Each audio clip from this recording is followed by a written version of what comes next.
I went for a bus, and there's hundreds waiting for the bus, and I was busting for a piddle, I was. I thought, if I go for a piddle, I never catch the bloody bus, see, because down St. John's, where I come from, you don't see people waiting for a bus. There's no buses. And they've got bloody wives to it. I thought, if I go for a piddle, I'll never catch the bloody bus. Well, there was a wood fence behind the bus stop with a knothole. Exactly right height to piddle through. I thought, if I piddle through that knothole, all these people think I'm looking in the woman's garden, see. And I got him through, and some bugger caught hold of him on the side. And they put a Jubilee clip on it.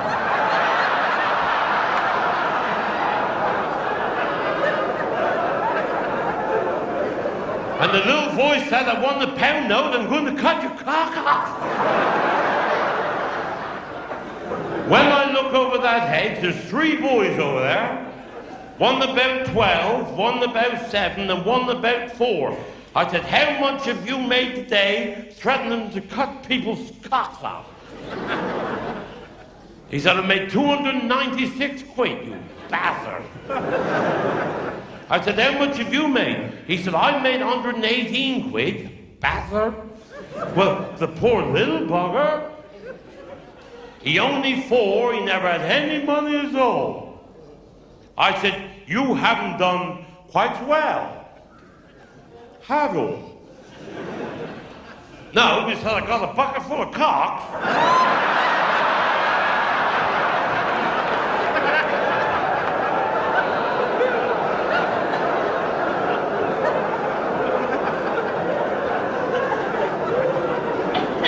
And then the bus stopped. I don't know why the bus stopped. Because nobody got off. I don't know why the bus stopped. Nobody got off, and the bus was full, and nobody got off. I don't know why the bus stopped. And I went upstairs. They had 1 empty seat, just 1. And I sit down, and a woman come and sit beside me, crying. Her ass was that wide. She's worse than you over there.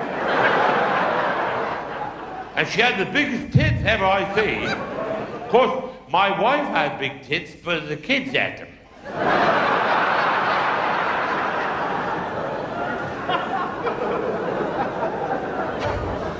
I thought, I hope people don't think that's my wife. She's bloody horrible. And she stink of Swarfiga as well.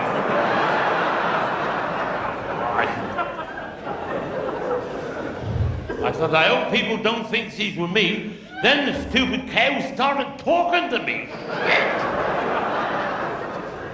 She said, are you local? Right.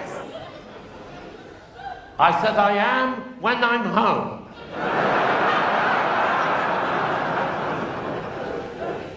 She said, do you think anybody'd notice if I was going to break wind? And she'd already started leaning. I said, hold your hands for Christ's sake. I said, if you do, all these people's going to think I done that. I said, have you? Right. I said, have you got to do it? She said, I got to now. She said, he's already in the departure lounge.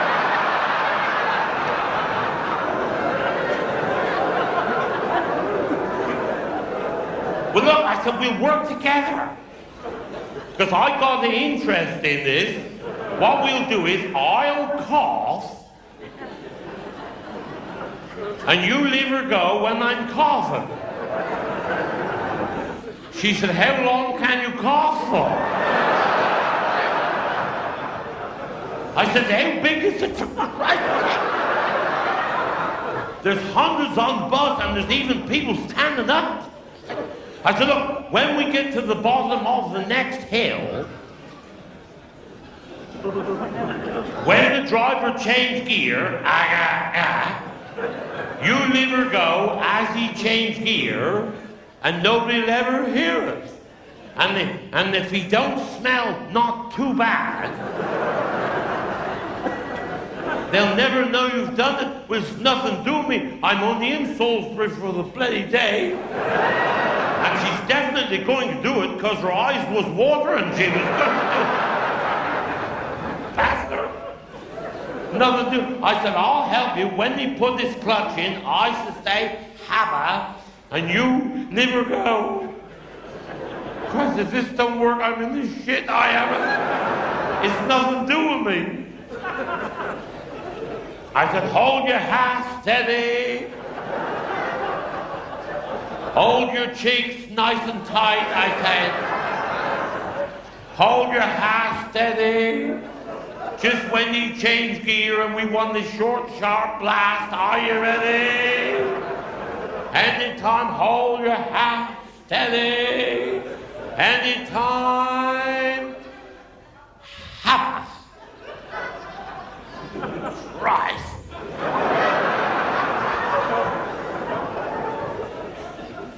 I never heard a quieter gear change, never in my life.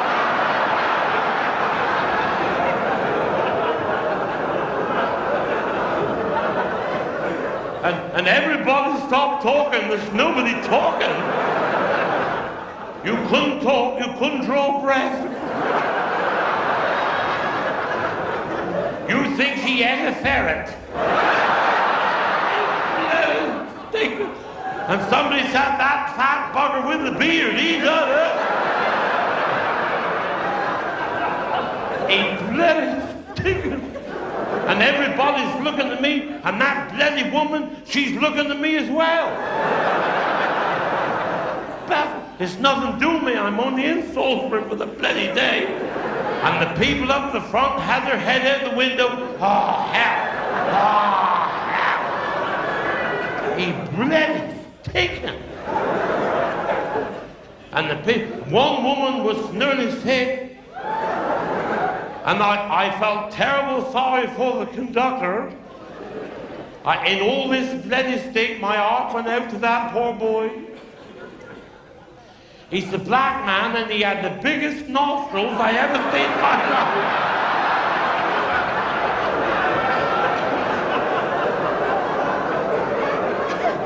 He was tucking in twice as much as everybody else. I thought I must just say something to the conductor to break the silence. Perhaps he won't smell so bad if people is talking, say. Because, no, he thought I'd done it as well, but what he thought I'd done, I don't know. Mine just bloody stinking. I thought I'll just start the conversation. He bloody, and what he thought I'd done, I don't know. Mine just bloody stinking. I said, excuse me. I said, I'm very sorry to bother you all. I said, I can see you're in a hurry.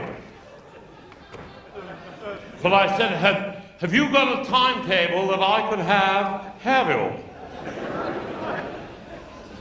Well, he said, I haven't got a timetable, but he said, I'll open the window and try to grab a handful of leaves for you.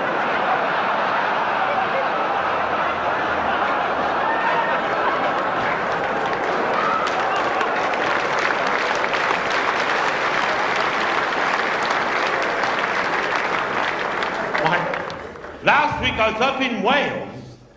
I was going up through Abergavenny and there's a farmer out in the field with the back legs off a sheep down his boots. I knew what he's doing because I've seen Andy do it. And there he is with the back legs off a sheep down his boots. I didn't want to seem rude. I said, good afternoon. I said, are you shearing that sheep?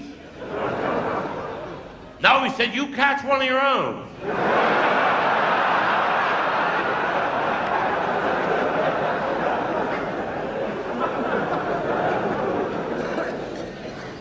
But on the way back, I stop on the Severn Bridge for I was having a piddle on the bridge. I was standing on the Severn Bridge, just piddling in the river. I was. Looking towards Gloucester, just pissing in the river, I was. Everybody else has gone home. I was the only attraction left in the area. Pissing in the river, I was. And the biggest black man, where the bucket come from, Christ hell. He said, I'm very sorry to bother you. But he said, is this the toilet?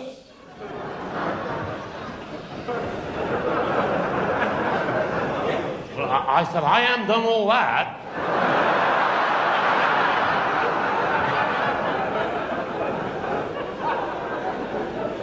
He said, do you think anybody'd notice if I was going to have a piddle? I said, it's nothing to do with me. It's not my river and it's not my bridge either. I'm just piddling here. And by this time, he's having a piddle as well. But what's worrying me now, I can only hear one lot landing.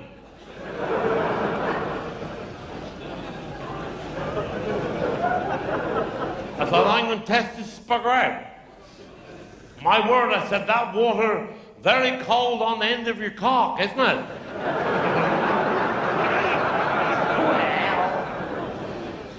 He said, I'm quite surprised how deep it is.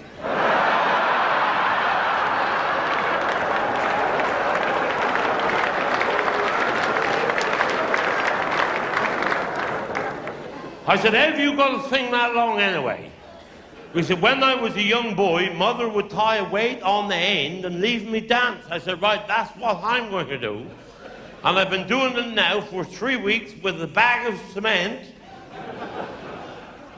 tied on the end, and don't you buggers laugh because the thing is working. It's gone black.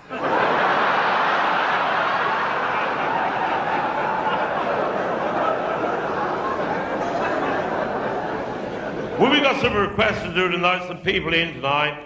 Who's that? Can you place it to Judy?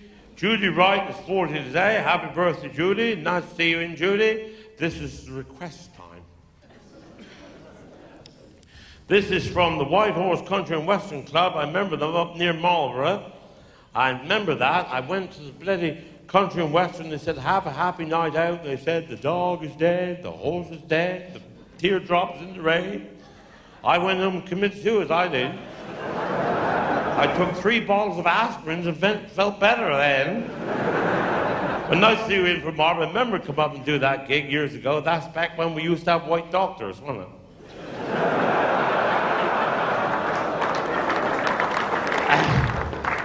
Jeffrey, please would wish Pat Bryan happy birthday for tomorrow. Pat's his birthday tomorrow. Happy birthday, Pat.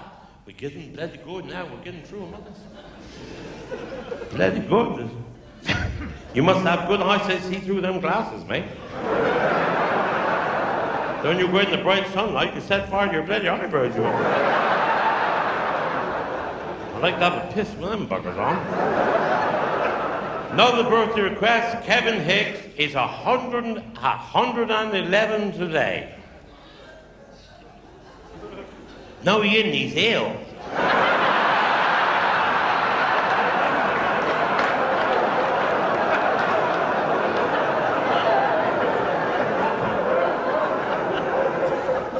Well, we hope it gets better. Shit.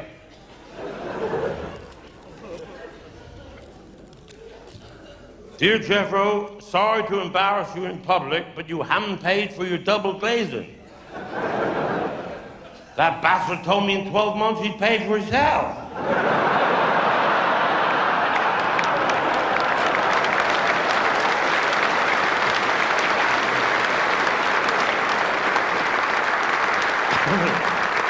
Last Tuesday, 4:30 in the morning, last Tuesday, 4:30, last Tuesday, 4:30.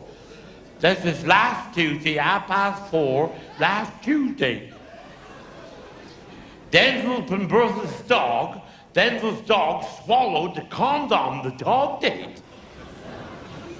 And he rung the vet, he said, get here as soon as you can. my dog, I was telling these people here, then last Tuesday, 4:30, Denzil's dog swallowed the cop. Pay attention, you prick.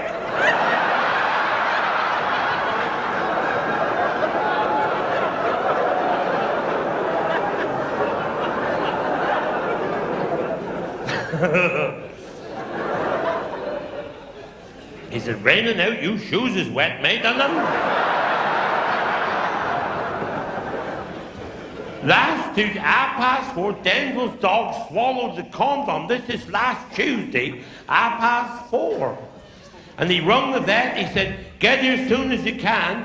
Me and my wife is worried sick. The dog has swallowed the condom. He said, keep the dog very still and don't let him wag his tail. I'll get there as soon as I can. Well, Denzil said, be as soon as you can, because the dog has swallowed the condom the dog had, and we're very concerned because he swallowed the condom. He said, you just keep the dog still, and I'll get there as soon as I can. And Denzil said, no, I'll keep the dog still until you get here. And he said, I'll get there as soon as I can. Denzil, listen, you prick. He said, just get here, you twat. He swallowed the condom, for Christ's sake. After about 10 minutes, he rung the vet again. He said, it's Denzil Pemberthy again. He said, you know that dog that swallowed the condom? Well, he said, you needn't bother to come at all now. He said, everything is all right. He said, we found another one in the drawer.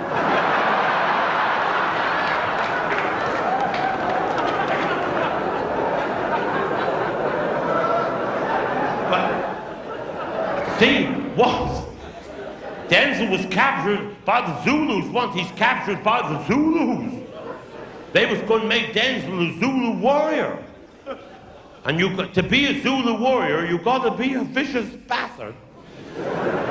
And it's a not easy test to be a Zulu warrior. They said, we got 3 tents. You got to go in the first tent. And there's 10 gallons of our homemade beer. You got to drink all 10 gallons of the beer. Right. Then in the second one, there's an 800 weight gorilla with a bad tooth, and you've got to extract the tooth from the gorilla. Shit.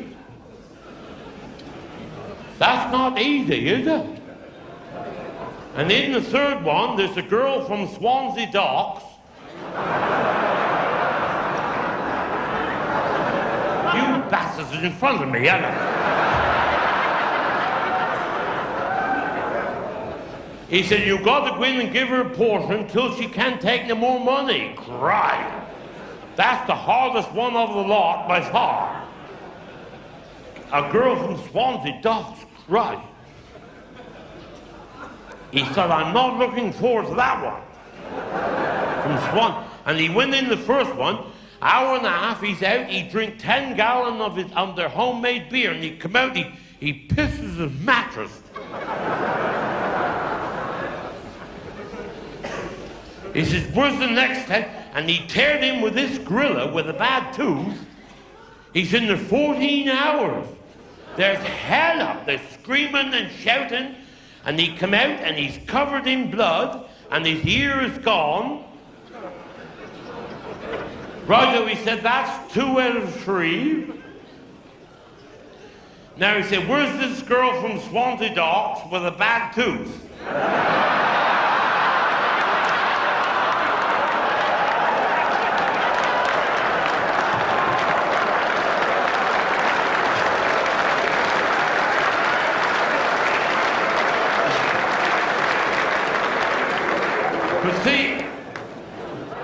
But I must tell you before I go, last year I took him to a circus, and we got in the circus, and there's a thing, it said, a big sign up, it said, can you ride the bucking Bronco?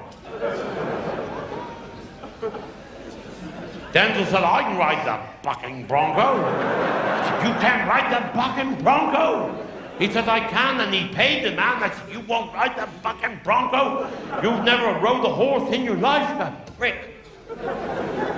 And there's 2 men before Denzil, and they didn't last a minute, and he's going to ride the bucking Bronco. And he got all the reins, he said, let the bucking bronco go.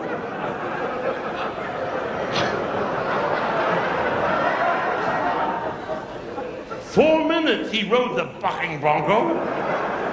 And when he got off, the man said, you're the first man that ever ride the bucking bronco. And he give Denzil a fiver. And I said to Denzil, you never told me you rode a horse. He said, I never rode a horse in my life. I said, where you learned to ride that bucking bronco like that? He said, you remember 2 years ago when my wife had whooping cough?